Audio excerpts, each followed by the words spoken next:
दिनेश लाल यादव कह रहे हैं कि जहां अखिलेश यादव जहां से भी चुनाव लड़ेंगे वहां से मैं खड़ा हूंगा और जीत के दिखाऊंगा। क्या कहना चाहते हैं? अब ये तो मैं कह दूं कि इतने भाई हैं, कोई कह दे कि मैं मोदी जी के खिलाफ चुनाव लड़के दिखाऊंगा तो कौन सी बड़ी बात है, अपने मुंह की बात है।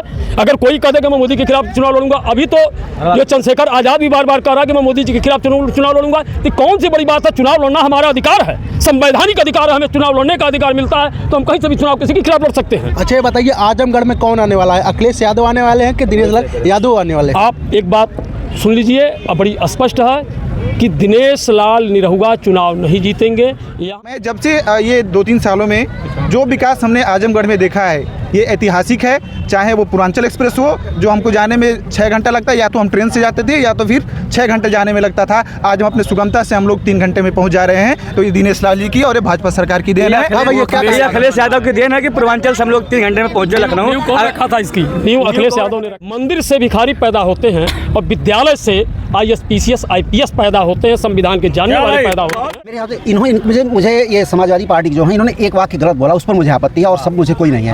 क्या इन्होंने कहा कि मंदिर से भिखारी पैदा होते हैं। दुर्भाग्य की बात इनकी है कि इनको कोई ज्ञान ही नहीं है सनातन का। सही बोला। दुर्भाग्य यह है कि इनको मंदिर से भिखारी नहीं। मैं अभी आपको दिखा रहा हूँ। मैं अभी आप बताइए कि मतलब मंदिर अनुचित की बात मत करो। तुम्हें आप बताइए, हम लोग पढ़ रहे हैं, तैयारी करें, आप हमको भी जवाब दीजिए। पढ़ रहे हो, जवाब दिया जाएगा। बात सुनिए, सुनो, जवाब ऐसा है कि जो मंदिर होता है, मंदिर से ये कह रहे हैं भिखारी पैदा होते हैं, जबकि ऐसा कुछ नहीं है। मंदिर एक इकोनॉमिक का बहुत बड़ा सिस्टम है जिससे बहुत बड़ा रोजगार पैदा होता है। भारत का कोई भी दक्षिण भारत का मंदिर उठा लीजिए, इतने धन दौलत वहाँ पर हैं, उस पे सरकार वहाँ से टैक्स लेती है, वो चुनाव लगाती है टैक्स। सुनिए, जैसे पहले के पुजारी थे वे वैद्य थे, सब कुछ जानते थे। आज के पुजारी को कुछ पूछिए, कुछ पता है उनको? क्या पता है? बस आरती, वो भी आरती अगर कर दीजिए आप पूरी, किसी भगवान की आरती कर दीजिए गाने के लिए तो एक ही याद होगी और कोई नहीं याद होगी। आपका क्या नाम है? हाँ, सूर्यदेव यादव। सूर्यदेव यादव। आप भी तो जैसे हिंदू ही हैं? हाँ भैया, हम हिंदू हैं, हम कहते हैं, हम कह रहे हैं हिंदू हैं। अच्छा, हमारा नाम सूर्य भगवान पे पड़ा है। आपने सूर्य भगवान कह रहे हैं कि सनातन धर्म को मानने वाले हैं मोदी जी, तो बिल्कुल मानने वाले हैं। हमें जनेऊ दिखाने की जरूरत नहीं है कि हम जो है हिंदू हैं। जनेऊ दिखाने की जरूरत राहुल जी को पड़ी है। 112 नंबर कौन लाया? एक ठीक, आप 108 कौन लाया? 102 कौन लाया?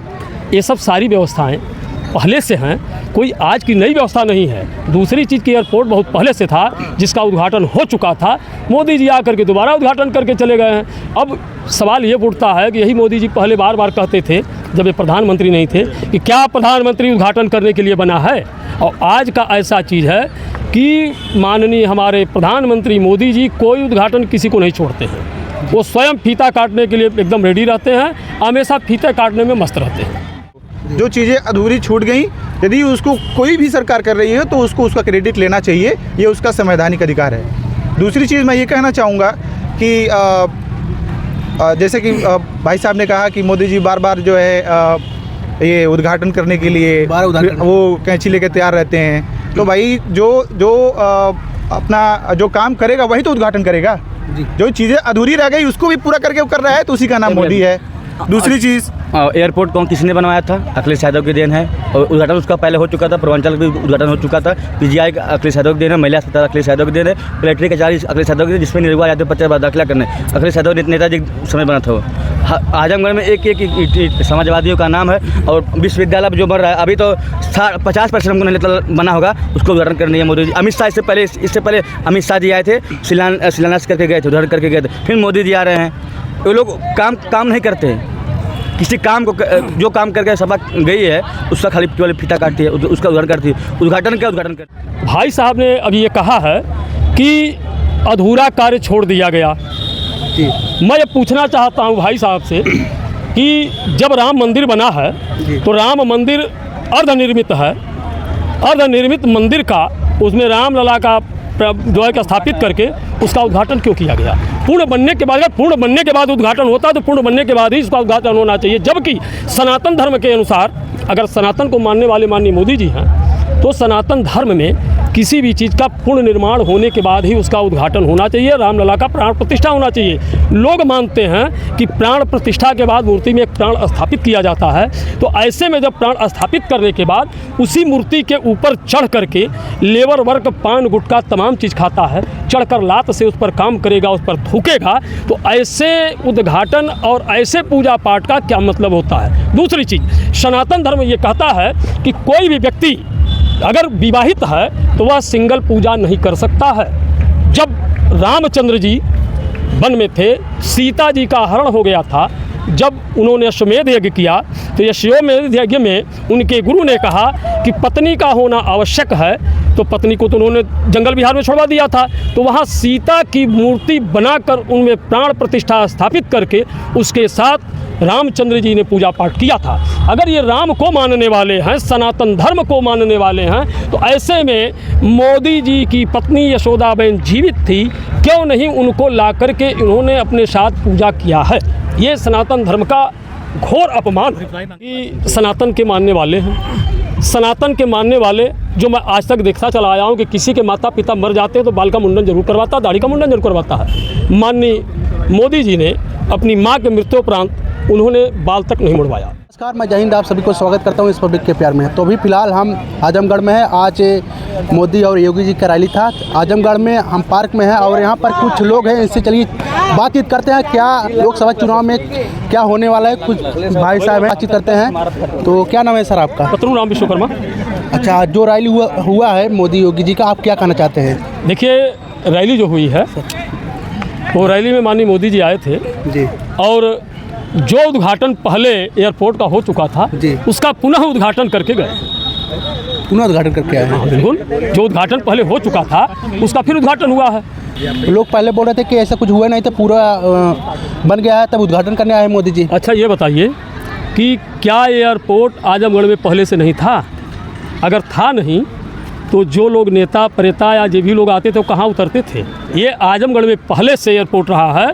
अब वो उद्घाटन हो भी चुका था। 112 नंबर कौन लाया? एक ठीक, आप 108 कौन लाया? 102 कौन लाया? ये सब सारी व्यवस्थाएं पहले से हैं, कोई आज की नई व्यवस्था नहीं है। दूसरी चीज़ की एयरपोर्ट बहुत पहले से था जिसका उद्घाटन हो चुका था। मोदी जी आकर के दोबारा उद्घाटन करके चले गए हैं। अब सवाल ये उठता है कि यही मोदी जी पहले बार बार कहते थे जब ये प्रधानमंत्री नहीं थे कि क्या प्रधानमंत्री उद्घाटन करने के लिए बना है। और आज का ऐसा चीज़ है कि माननीय हमारे प्रधानमंत्री मोदी जी कोई उद्घाटन किसी को नहीं छोड़ते हैं। वो स्वयं फीता काटने के लिए एकदम रेडी रहते हैं, हमेशा फीते काटने में मस्त रहते हैं। हाँ, क्या नाम है भैया आपका? शशिकांत दुबे नाम है मेरा। ये बताइए, कह रहे हैं कि जो चीज़ उद्घाटन हो जाता है बार बार उसको दोहराने आते हैं मोदी उद्घाटन करने। आप क्या बोलना चाहते हैं, क्या कहना चाहते हैं? क्या देखिए, जहाँ तक मेरा मानना है, यदि चीज़ें बनी होती पहले से तो मुझे नहीं लगता है फिर से दोबारा उद्घाटन करने का जो है औचित्य बनता है। और कोई भी चीज़ें जो यदि हुई हैं तो वो सरकार को पूरा करना चाहिए, चाहे वो बीजेपी हो या चाहे सपा सरकार हो। जो चीज़ें अधूरी छूट गई, यदि उसको कोई भी सरकार कर रही है तो उसको उसका क्रेडिट लेना चाहिए, ये उसका संवैधानिक अधिकार है। दूसरी चीज़ मैं ये कहना चाहूँगा कि जैसे कि भाई साहब ने कहा कि मोदी जी बार बार जो है ये उद्घाटन करने के लिए वो कैंची लेके तैयार रहते हैं। तो भाई जो अपना जो काम करेगा वही तो उद्घाटन करेगा। जो चीज़ें अधूरी रह गई उसको भी पूरा करके वो कर रहा है, तो उसी का नाम मोदी है। दूसरी चीज़, एयरपोर्ट कौन किसने बनवाया था? अखिलेश यादव के देन है, और उद्घाटन उसका पहले हो चुका था। पूर्वांचल भी उद्घाटन हो चुका था। पीजीआई अखिलेश यादव के देन है, महिला अस्पताल अखिलेश यादव के देन है, कलेक्ट्री कचहरी अखिलेश यादव के देन, जिसमें निर्वाह जाते बच्चे दाखिला करने अखिलेश यादव नेताजी समय बना था। आजमगढ़ में एक समाजवादियों का नाम है, और विश्वविद्यालय जो बन रहा है अभी तो 50% हमको बना होगा, उसको उद्घाटन करनी है मोदी जी। अमित शाह इससे पहले अमित शाह जी आए थे, शिलान्यास करके गए थे, उद्घाटन करके गए थे। फिर मोदी जी आ रहे हैं। वो लोग काम नहीं करते, किसी काम को जो काम करके सभा गई है उसका खाली केवल फीता काटती है, उसका उद्घाटन करती है। उद्घाटन करती है। कुछ लोग कह रहे हैं अधूरा काम करके गए हैं, तब वही पूरा काम करके उद्घाटन करवा रहे हैं। नहीं, ऐसी कोई बात नहीं है। अखिलेश यादव सब कुछ हो गया था, उद्घाटन हो गया था, दोबारा ये उद्घाटन कर रहे हैं, उसका फीता काटने आए हैं। ये चुनावी जनसभा करने, ना कि फीता काटने आए, एक ऐसा जुमला फेंकने आए हैं आजमगढ़ वालों के। ये बताइए, भाई साहब ने अभी ये कहा है कि अधूरा कार्य छोड़ दिया गया। मैं ये पूछना चाहता हूँ भाई साहब से कि जब राम मंदिर बना है तो राम मंदिर अर्धनिर्मित है। अर्धनिर्मित मंदिर का उसमें रामलला का जो है कि स्थापित करके उसका उद्घाटन क्यों किया गया? पूर्ण बनने के बाद, अगर पूर्ण बनने के बाद उद्घाटन होता है तो पूर्ण बनने के बाद ही इसका उद्घाटन होना चाहिए। जबकि सनातन धर्म के अनुसार, अगर सनातन को मानने वाले माननीय मोदी जी हैं, तो सनातन धर्म में किसी भी चीज़ का पूर्ण निर्माण होने के बाद ही उसका उद्घाटन होना चाहिए, रामलला का प्राण प्रतिष्ठा होना चाहिए। लोग मानते हैं कि प्राण प्रतिष्ठा के बाद मूर्ति में एक प्राण स्थापित किया जाता है, तो ऐसे में जब प्राण स्थापित करने के बाद उसी मूर्ति के ऊपर चढ़ करके लेबर वर्ग पान गुटखा तमाम चीज़ खाता है, चढ़कर लात से उस पर काम करेगा, उस पर थूकेगा, तो ऐसे उद्घाटन और ऐसे पूजा पाठ का क्या मतलब होता है? दूसरी चीज़, सनातन धर्म ये कहता है कि कोई भी व्यक्ति अगर विवाहित है तो वह सिंगल पूजा नहीं कर सकता है। जब रामचंद्र जी वन में थे, सीता जी का हरण हो गया था, जब उन्होंने अश्वमेध यज्ञ किया तो अश्वमेध यज्ञ में उनके गुरु ने कहा कि पत्नी का होना आवश्यक है, तो पत्नी को तो उन्होंने जंगल बिहार में छोड़वा दिया था। तो वहाँ सीता की मूर्ति बनाकर उनमें प्राण प्रतिष्ठा स्थापित करके उसके साथ रामचंद्र जी ने पूजा पाठ किया था। अगर ये राम को मानने वाले हैं, सनातन धर्म को मानने वाले हैं, तो ऐसे में मोदी जी की पत्नी यशोदाबेन जीवित थी, क्यों नहीं उनको ला करके इन्होंने अपने साथ पूजा किया है? ये सनातन धर्म का घोर अपमान। रिप्लाई मांगिए इसका। भैया क्या कहना चाहते हैं? बोले कि अधूरा मंदिर का उद्घाटन किए हैं, क्या कहना चाहते हैं? भैया देखिए, हम पहले भैया कह रहे हैं कि सनातन धर्म को मानने वाले हैं मोदी जी, तो बिल्कुल मानने वाले हैं। हमें जनेऊ दिखाने की ज़रूरत नहीं है कि हम जो है हिंदू हैं। जनेऊ दिखाने की ज़रूरत राहुल जी को पड़ी है, और इसलिए और ये छुपा नहीं है कि जिनके पिताजी फिरोज वो रह चुके हैं, वो अभी राहुल गांधी कैसे, ये उस विषय पे नहीं जाना। दूसरी चीज़ कह रहे हैं कि अपने घर में भी भैया ने कहा कि ये राम मंदिर का प्राण प्रतिष्ठान हुआ तो आधा अधूरा पे ही जो है छोड़ के और फिर जो है उद्घाटन उसका कर दिया गया। भाई साहब, जब घर हम लोग बनाते हैं ना, अपना घर जब जिसके पास अपना छत नहीं होता है, कई सालों से हमारे रामलला बाहर टेंट में विराजमान रहे, यदि उनको छत मिल गई तो सबसे पहले हम अपने घर पे छत में जाते हैं, बाद में ऊपर की दीवारें हम लोग बनवाते हैं। अपने घर में भी लागू होता है और ये सनातन धर्म का नियम है। तो आप पहले इसको जानिए, हम सनातन धर्मी हैं और सनातन धर्म को हमेशा फॉलो करेंगे, आगे भी रहेंगे। इसलिए हम मोदी जी के अतिशय ये उनके ये फॉलोअर हैं और हमेशा रहेंगे। और मोदी जी जैसे कह रहे हैं कि सीता जी जो है, सीता जी को नहीं थी तो उनको जो है वाइफ को नहीं थी तो उनका मूर्ति बनाया गया और वो किया गया। मैं भाई साहब से पूछना चाहता हूँ कि इस समय मोदी जी के पूरा जो है ये पूरी हिंदुस्तान की जनता उनका परिवार है और आगे भी रहेगा। सुनिए, मोदी जी बोल रहे हैं 140 करोड़ जनता मेरा परिवार है, क्यों ना बिना सिक्योरिटी के मोदी जी घूम लेते? एक दिन घूम के दिखा दे बिना सिक्योरिटी का, तब जाने कि 140 करोड़ जनता हमारे साथ है, हमारा परिवार है। मोदी जी, मैं भी मोदी जी का परिवार बोलते हैं ना भाजपा वाले, क्यों ना मोदी जी बिना सिक्योरिटी घूम लेते एक दिन? राम मंदिर को लेकर आपको क्या कहना है? किस पे? राम मंदिर का हमको कोई मुद्दा से बात नहीं, चर्चा नहीं करना है राम मंदिर पे, ठीक?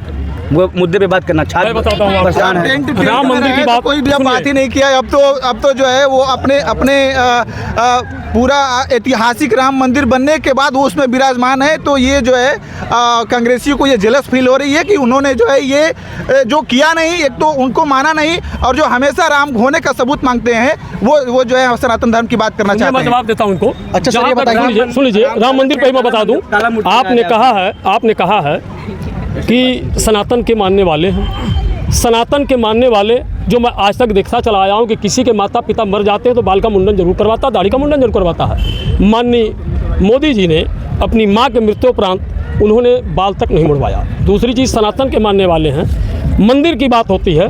आप हमको ये बताइए कि धर्माचार्य जी बीमार पड़े थे तो क्यों नहीं मंदिर में भेज दिए गए, क्यों हॉस्पिटल में भेजे गए? मंदिर से भिखारी पैदा होते हैं और विद्यालय से IAS PCS IPS पैदा होते हैं, संविधान के जानने वाले पैदा होते हैं। हमें मंदिर हमारे आस्था का प्रतीक है, हम उसका विरोधी नहीं है, विरोध नहीं करते हैं, लेकिन हमें अपने शिक्षा, स्वास्थ्य, सुरक्षा, रोजगार की बात करना चाहिए। दूसरी चीज़, आज आइए पेंशन की बात, अगर एक सांसद और एक व्यक्ति 10 बार सांसद या 10 बार विधायक बनता है तो उसको 10 बार पेंशन मिलती है, लेकिन यही जो 60 साल सरकार की सेवा करता है, सरकार का नौकर बन के, जनता का नौकर बन के समाज और देश की सेवा करता है, उसको पेंशन नहीं दिया जाएगा। क्यों नहीं?